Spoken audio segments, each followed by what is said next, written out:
तो मिनिमम जो है ना वो 33,000 कर दो, मतलब 33,000 से कम अगर आपकी सैलरी है किसी भी चीज में तो आप यहां पे स्पॉन्सरशिप के लिए या किसी वीजा के लिए अप्लाई नहीं कर सकते। ठीक है, 20 मई की न्यूज है, लेटेस्ट न्यूज है। Most foreign students will be banned from bring. UK में नियरली ये डिसाइड हो चुका है, कैबिनेट मिनिस्टर ने जो मीटिंग करी थी उसमें, कि भाई डिपेंडेंट्स के ऊपर, जो डिपेंडेंट आते हैं ना स्टूडेंट वीजा में, उनके साथ जो डिपेंडेंट आते हैं उसके ऊपर इन्होंने कुछ स्ट्रिक्ट रूल लाने की सोची है। मतलब स्ट्रिक्ट क्या, इन्होंने ये सोच रहे हैं शायद ये कि भाई पीएचडी जो करने के लिए आते हैं ना स्टूडेंट्स, उनके जो डिपेंडेंट आएंगे उन्हीं को अलाउ करेंगे, बाकियों को नहीं करेंगे। तो इस न्यूज में कितनी सच्चाई है, क्या है, इसके बारे में हम डिटेल में बात करेंगे। मैं आप लोगों को अपनी स्क्रीन के ऊपर भी लेके चलूंगा, दिखाऊंगा डिफरेंट आर्टिकल्स। तो मेक श्योर इस वीडियो को एंड तक जरूर देखना अगर आप लोग इंटरेस्टेड हो कि भाई डिपेंडेंट्स के रिलेटेड जो न्यूज आ रही है उसके बारे में जानने के लिए। और दूसरी चीज जो हम डिस्कस करने वाले हैं इस वीडियो के अंदर, सैलरी थ्रेशोल्ड। सुला ब्रेमर और उनकी टीम ने ये डिसाइड किया था कि भाई सैलरी थ्रेशोल्ड जो अभी 26,000 पाउंड है ना, कि भाई अगर कोई भी स्पॉन्सरशिप लेके यहाँ यूके पे आना चाहता है तो उनको मिनिमम इतनी सैलरी दिखानी पड़ती है, मतलब कोई भी जॉब पे।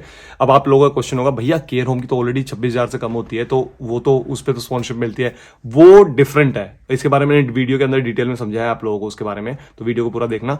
तो अब क्या कह रही है सुला ब्रेमन, ये कह रही है कि भाई हम इस सैलरी थ्रेशोल्ड को भी है ना, इसको भी इंक्रीज कर देते हैं, 26,000 से इंक्रीज करके 33,000 कर देते हैं, जिससे है ना और भी ज्यादा नंबर जो इमिग्रेंट्स यहाँ पे आ रहे हैं या फिर जो भी लोग यहाँ पे आ रहे हैं उनको हम कम कर सकते हैं। तो हम इमिग्रेशन को काबू में कर सकते हैं, क्योंकि 1 मिलियन से ज्यादा इनका नंबर क्रॉस हो चुका है।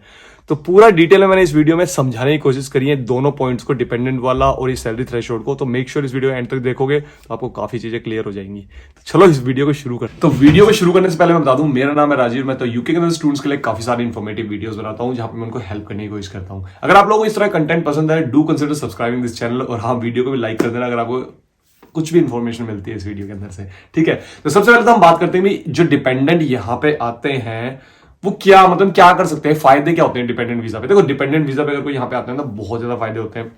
सबसे पहले तो अगर मान लो कि एक स्टूडेंट आ रहा है यहाँ पे, फॉर एग्जांपल बैचलर या मास्टर का एग्जांपल लेते हैं, मास्टर करने के लिए कोई स्टूडेंट यहाँ पे आ रहा है तो उसके साथ डिपेंडेंट आ सकते थे। अभी तक तो ये रूल है कि भाई डिपेंडेंट आ सकते हैं, चाहे आपके डिपेंडेंट 1 हो, 2 हो, 3 हो, 4 हो, 5 हो, 6 हो, जितने भी हो। ठीक है, मान लो ये एक स्टूडेंट आ रहा है, उसके साथ उसकी डिपेंडेंट है वाइफ और उनके आपस में दोनों के बच्चे हैं जो हैं वो 4 बच्चे हैं, तो 4 बच्चे भी उसके साथ यहाँ पे आ सकते हैं। ठीक है, अगर एक वाइफ और एक हस्बैंड यहाँ पे आ रहे हैं तो डेफिनेटली एक डिपेंडेंट आ रहा है। अब फायदे क्या होंगे, फायदे देखो सबसे बेस्ट जो फायदा होता है वो तो ये होता है कि मेंटली आप स्ट्रॉन्ग फील करते हैं अपने आप को, क्योंकि आपका डिपेंडेंट आपके साथ है।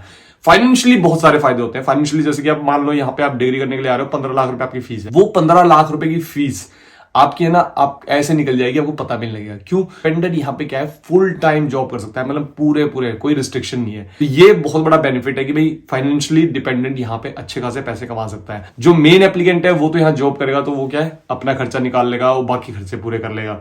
और जो डिपेंडेंट जो काम करेगा वो पैसे पूरे बच जाएंगे, आप अपनी फीस वगैरह भर सकते हो, कोई लोन वगैरह लिया है वो उतार सकते हो। तो ये हो गया मोटा मोटा बेनिफिट कि डिपेंडेंट का यहाँ पे क्या होता है, आप लोग समझ गए। अब बात ये आ रही है गवर्नमेंट इसके ऊपर ऑब्जेक्शन उठा क्यों रही है, मतलब गवर्नमेंट को प्रॉब्लम क्या हो रही है कि भाई अगर कोई स्टूडेंट आ रहा है यहाँ पे पढ़ने के लिए आ रहा है, उसके साथ डिपेंडेंट आ रहे हैं, तो उससे इश्यू क्या हो रहा है गवर्नमेंट को, ये समझने वाली बात है। देखो गवर्नमेंट को क्या हो रहा है कि भाई अभी जो पहले, अगर नाइजीरिया की हम बात करें, नाइजीरिया में जितने स्टूडेंट आए हैं मोस्टली स्टूडेंट्स अपने साथ डिपेंडेंट लेके आए और बहुत सारे डिपेंडेंट्स आए हैं। जो नंबर ऑफ डिपेंडेंट्स, मैं आप लोगों को आर्टिकल दिखाता हूं, आप लोगों को फिर थोड़ा और क्लियर होगा, समझ में आएगा। तो सन न्यूज का ये आर्टिकल है जिसमें लिखा हुआ है immigration crackdown, most foreign students to be banned from moving family to the UK in major immigration crackdown. ठीक है, 20 मई की न्यूज है, लेटेस्ट न्यूज है। Most foreign students will be banned from bringing family over to the Britain and immigration crackdown being announced this week.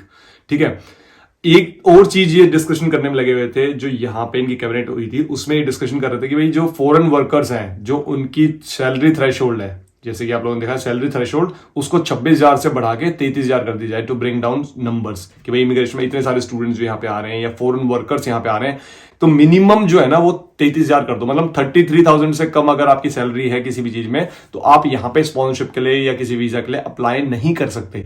लेकिन इसके ऊपर तो जो इनकी कैबिनेट मिनिस्टर थी उन्होंने ऑब्जेक्शन किया, बोले नहीं हम इसको नहीं कर सकते, क्योंकि यहाँ पे लेबर मार्केट जो शॉर्टेज चलने में लगी है उसको हमें फुलफिल करना है, प्लस हमें लोग चाहिए यहाँ पे काम करने के लिए। और क्योंकि 33,000 जो है यहाँ की एवरेज सैलरी है यूके के अंदर एट द मोमेंट, तो इसलिए कह रहे थे कि इसको इतना कर देते हैं। उसके ऊपर तो इन्होंने कुछ भी डिसीजन नहीं लिया, उसको तो वापस फेंक दिया, मतलब जो कि भाई इस पे रूल नहीं बनेगा।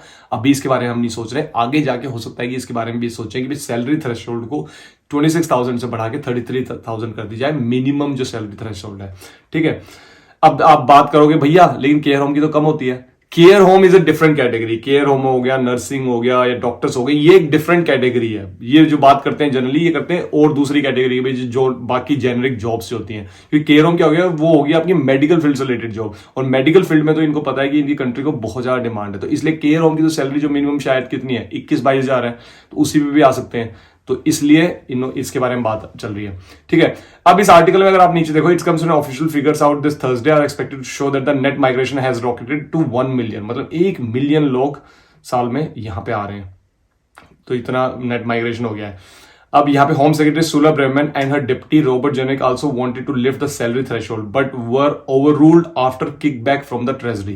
तो ट्रेजरी की तरफ से किकबैक आया। तो ये तो चाहते थे होम सेक्रेटरी जो मिनिस्टर्स हैं, अगर ये चाहते हैं तो डेफिनेटली कर लेंगे, ट्रेजरी को भी किसी तरह करना कन्विंस कर लेंगे, शायद ये फ्यूचर में हो भी जाएगा। Currently foreign workers have to meet 26,000 salary threshold to move to Britain, लेकिन ये इसको रेज करना चाहते हैं 33,000 पे। अब बात आती है यहाँ पे कि भाई ये जो हमारा जो टॉपिक है वो है कि भाई जो डिपेंडेंट्स यहाँ पे आते हैं उसके ऊपर क्यों इतने कंसर्न्स दिखा रहे हैं। Rishi Sunak is expected to come out fighting on immigration, pointing out they are figures he inherited as they date back to the year ending December 2022, months after he became PM. ठीक है, students brought 135,788 family members to Britain last year, 9 times more than 2019। मतलब 2019 में जितने dependent आए थे ना उसके 9 गुना ज्यादा, मतलब 9 times। अगर एक आया था जब तो 9 आए हैं डिपेंडेंट्स, तो 9 times ज्यादा वो नंबर हुआ है 135,000। ठीक है, last year 59,053 Nigerian students brought over 60,923 relatives, मतलब डिपेंडेंट। तो इसको ये कट डाउन करना चाहते हैं। ऐसे ही और भी आर्टिकल है। अब यूके गवर्नमेंट ये सोच रही है कि भाई यहाँ पे जो है ना जेन्युइन स्टूडेंट वो पढ़ने के लिए आए। अब ये नहीं कि भाई एक कपल है उनके 3-4 बच्चे हैं और यहाँ पे वो पढ़ने के लिए आते हैं। तो इसलिए यूके गवर्नमेंट बहुत स्ट्रिक्टली चाहती है कि भाई जो जेन्युइन स्टूडेंट्स है वही सिर्फ यहाँ पे पढ़ने के लिए आए, बाकी ना आए। इसलिए शायद डिपेंडेंट्स के ऊपर कट लगाना चाहते हैं, क्योंकि जनरली जो स्टूडेंट्स होते हैं, मोस्टली जो सीनियर या सिंसियर स्टूडेंट्स जो होते हैं कि भाई रियली में पढ़ना चाहते हैं, वो भाई ठीक है अपने उम्र शादी से पहले ही वो पढ़ते हैं, अपनी पढ़ाई कंप्लीट करते हैं। बहुत रेयर चांस होता है कि भाई शादी के बाद या बच्चे होने के बाद 3-4 बच्चे या 2-3 बच्चे होने के बाद कोई पढ़ने के लिए जाता है। तो इसलिए यूके गवर्नमेंट चाहती है कि जेन्युइन स्टूडेंट्स ही ये यहां पे बुलाएं। वैसे जो लोग यहां सिर्फ फंसने के लिए आ रहे हैं, एक रूट ढूंढ रहे हैं, इस रूट के जरिए यहां पे हम पहुंच जाएं और यूके में जाके हम किसी तरह से सेटल हो जाएं या मतलब 2 नंबरी यहां पे हो जाएं, तो उस चीज को गवर्नमेंट यहां पे बंद करना चाहती है। इसलिए गवर्नमेंट इस पे बहुत ज्यादा सीरियस है। और एक यही सबसे ईजी एक ऑप्शन है जो इसके ऊपर ये स्ट्रेट अवे एक्शन ले सकते हैं और 1 लाख 1.5 लाख नंबर को रिड्यूस कर सकते हैं। तो यही रीजन है कि यूके गवर्नमेंट डिपेंडेंट वीजा पे डिसीजन बहुत जल्द लेने वाले। मुझे यहां तक लगता है आने वाले कुछ हफ्तों में या महीनों में इसके ऊपर डिसीजन आ जाएगा। तो इस तरह की वीडियोस के लिए डू फॉलो मी। आप लोगों को रेगुलर अपडेट मैं देता रहूंगा। तो मिलते हैं नेक्स्ट वीडियो में, तब तक के लिए बाय, टेक केयर, अपना ख्याल।